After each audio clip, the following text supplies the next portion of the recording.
Assalamualaikum warahmatullahi wabarakatuh. Perkenalkan, nama saya Ade Fili Ramadan. Saya dari mahasiswa baru Universitas Negeri Malang, Fakultas Teknik, jurusan Teknik Mesin, Prodi D3 Teknik Mesin. Saya di video kali ini ingin menjelaskan tentang PPGD, pertolongan pertama gawat darurat. PPGD adalah penanggulangan penderita gawat darurat yang berorientasi pada pertolongan penderita. PPGD adalah serangkaian usaha-usaha pertama yang dapat dilakukan pada kondisi gawat darurat dalam rangka menyelamatkan pasien dari kematian. Prinsip utama PPGD adalah menyelamatkan pasien dari kematian pada kondisi gawat darurat. Alat-alat apa saja yang diperlukan dalam PPGD? Yaitu obat-obatan. Obat-obatan yang kita perlukan antara lain obat untuk membersihkan luka, obat untuk menghilangkan rasa nyeri, obat untuk mengembalikan luka atau kesadaran. Kedua, alat PP. Alat ini seperti pembalut, kapas, bidai, gunting, peniti, pisau, selimut, dan lain-lain. Kemudian, sarana angkutan. Di sini kita bisa menggunakan alat yang berupa manusia, selimut, tanduk, ambulan, maupun alat-alat lainnya. Gangguan umum biasanya kali saat kegiatan PPGD. Gangguan umum adalah suatu keadaan umum korban terganggu dengan cepat dan dapat diganggu jiwa korban.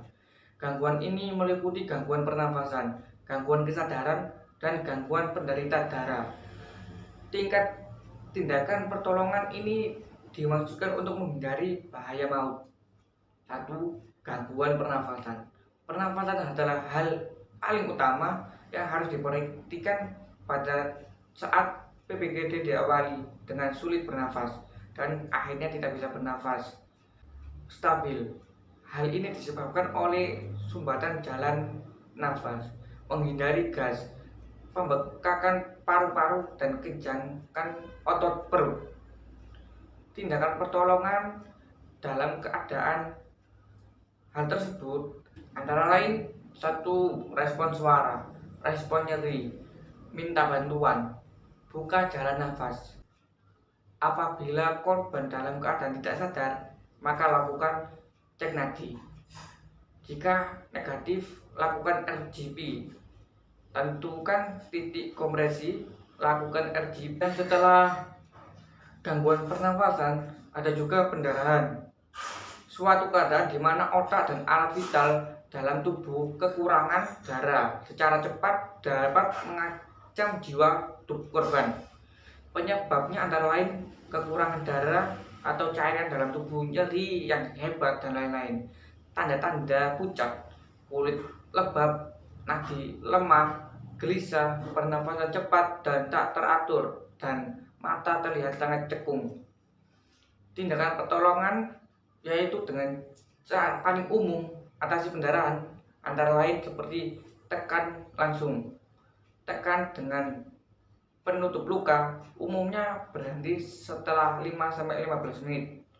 Jika tidak berhenti, tambah lagi penutup luka tanpa melepas yang pertama. Kedua adalah elevasi. Tinggikan bagian yang terluka dengan syarat tidak ada yang. Kedua adalah elevasi. Tinggikan bagian yang terluka dengan syarat tidak ada yang patah tulang. Berikutnya adalah tekan titik tekan. Meliputi 1. Fiksasi, kemudian tekan nadi atasnya. Kemudian imobilisasi seperti bidai. Diusahakan pergerakan seminimalis mungkin. Kemudian tidak memberikan sesuatu ke mulut korban seperti memberi minum atau makanan dan lain-lain. Tenangkan penderita.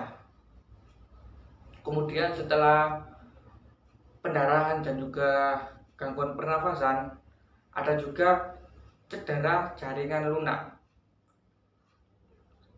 Cedera jaringan lunak adalah cedera yang melibatkan jaringan kulit, otot, saraf, dan pembuluh darah. Klasifikasi luka meliputi luka terbuka, yaitu cedera yang jaringan lunak disertai kerusakan atau terputusnya jaringan kulit. dan bisa disertai jaringan di bawah kulit. Macam-macam jenis luka terbuka antara lain: satu, luka lecet atau abrasi yang terjadi ketika kulit bergesekan dengan permukaan kasar atau keras. Umumnya tidak mengeluarkan banyak pendarahan dan dapat sembuh tanpa meninggalkan bekas. Cara penanganannya adalah: satu, sebelum membersihkan luka dengan memastikan mencuci tangan terlebih dahulu. Kedua, membersihkan luka dengan menggosok lembut bagian yang lecet dengan air mengalir dan sabun. Ketiga, memberikan perlindungan optimal seperti mengoles salep antibiotik lalu balut dengan perban atau plester. Selain luka lecet, ada juga luka robek atau laserasi. Bisa menyebabkan kerusakan pada jaringan kulit. Dalam beberapa jenis luka yang termasuk laserasi adalah luka gores dan luka sayatan. Penanganannya seperti: satu, mencuci tangan terlebih dahulu, pastikan tangan bersih. Kedua, berikan tekanan pada luka untuk menghentikan pendarahan. Bisa menggunakan kapas atau kasa steril. Kemudian langkah ketiga, bersihkan luka di bawah air yang mengalir dengan sabun ringan ber-pH rendah.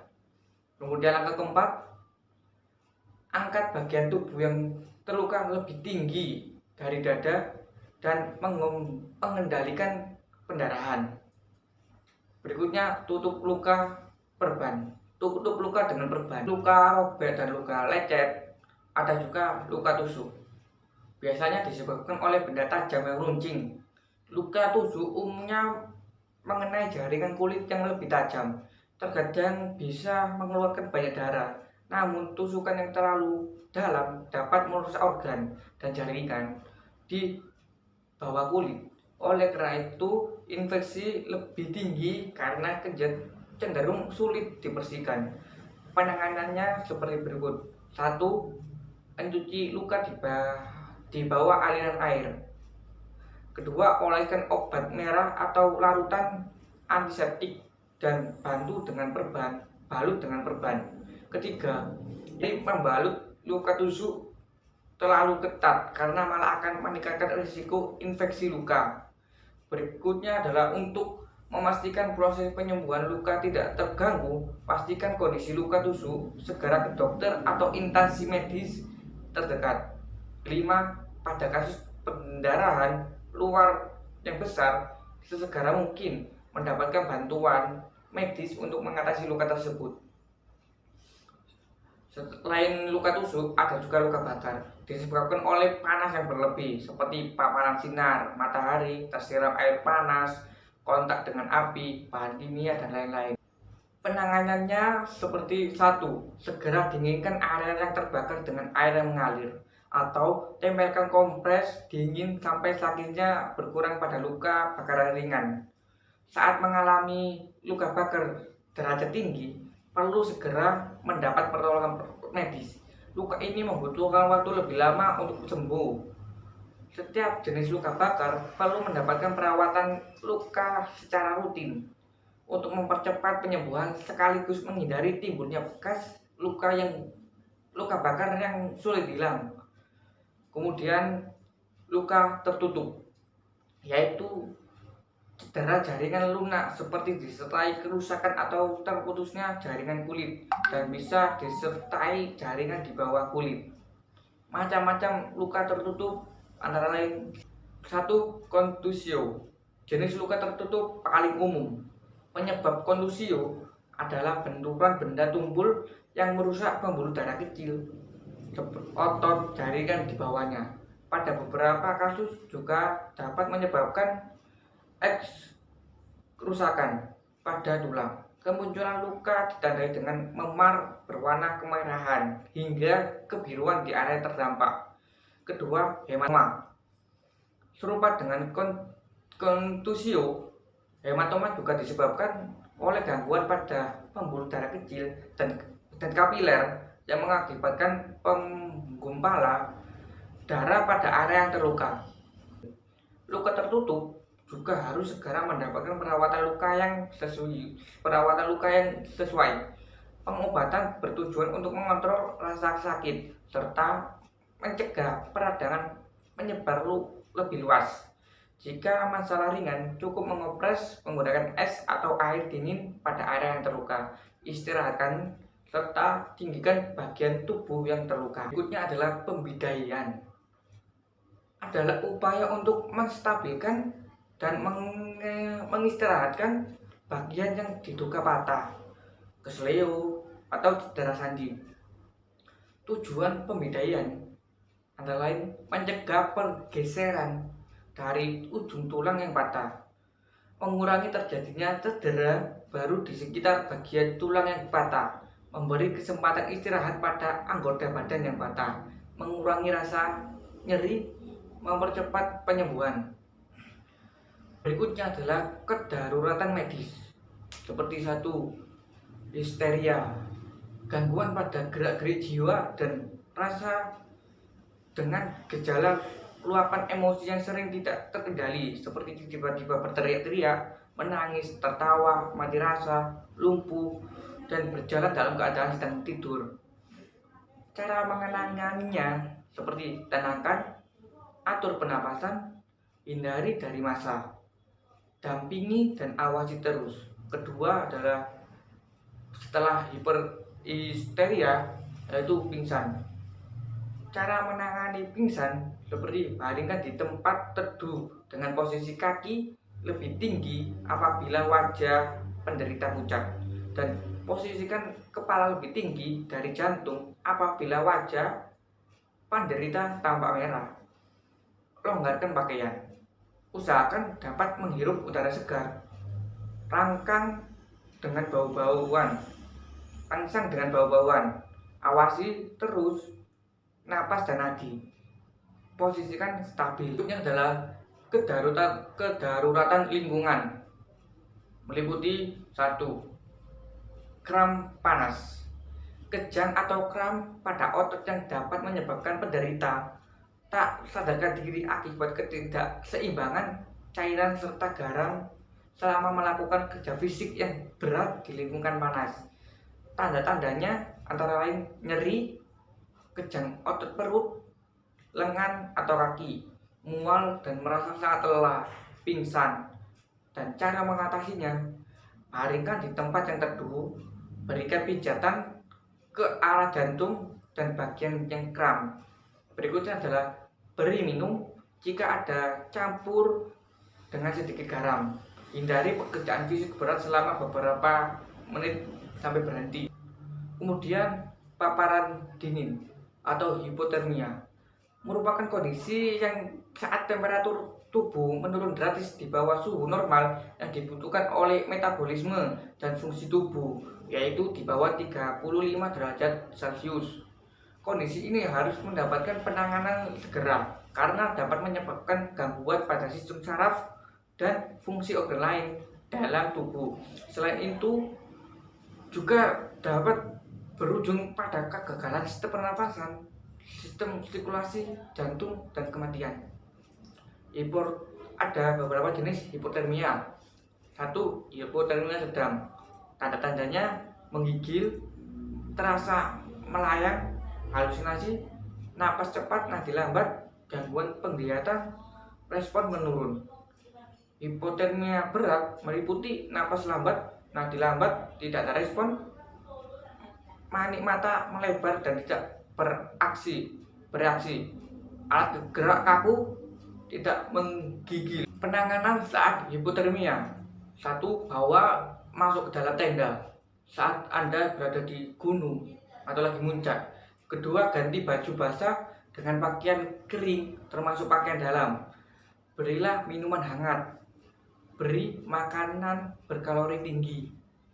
Hangatkanlah tubuh penderita dengan menggunakan penghangat tubuh seperti penutup kepala, jaket, kaos kaki, sleeping bag, celana hangat.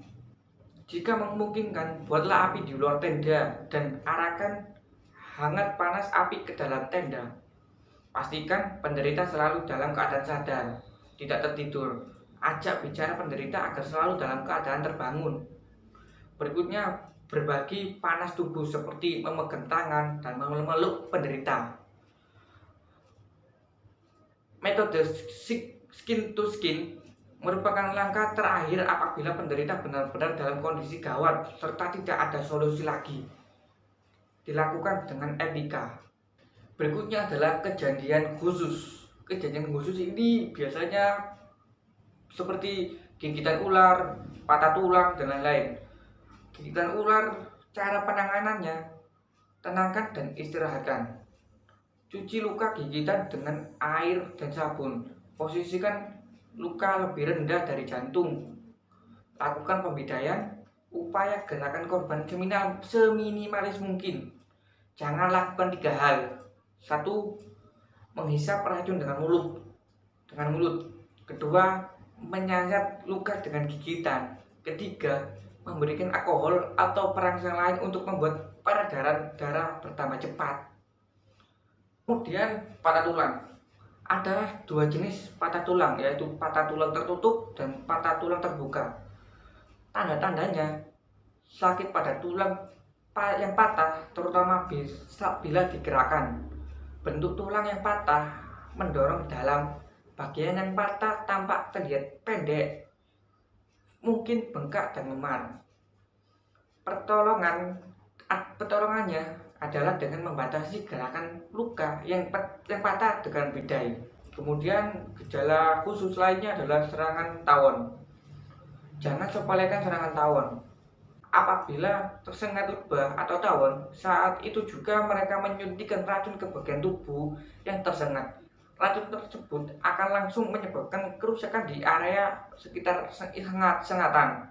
Jika yang menyengat lebah, umumnya sengatan hanya dilakukan 1 kali. Namun pada tawon, sengatan bisa dilakukan berkali-kali. Gejala yang ditimbulkan ketika disengat tawon meliputi nyeri tajam atau sensasi perih di bagian yang tersengat, kemerahan, bengkak, dan juga gatal. Pada beberapa kondisi, sengatan tawon dapat menyebabkan masalah medis yang serius. Karena serangan tawon yang sudah bengkak, yaitu cuci bagian yang terkena serangan dengan sabun dan air untuk mengeluarkan racun. Kompres dingin bagian yang tersengat untuk mengurangi nyeri dan pembekakan agar luka tetap bersih dan kering. Guna mencegah infeksi, tutup luka dengan kain kasa jika dibutuhkan. Gunakan krim atau obat jika gatal atau iritasi kulit mengganggu. Apabila bengkak tidak kunjung sembuh atau merasa lemas dalam waktu cepat, segera dibawa ke instansi medis terdekat.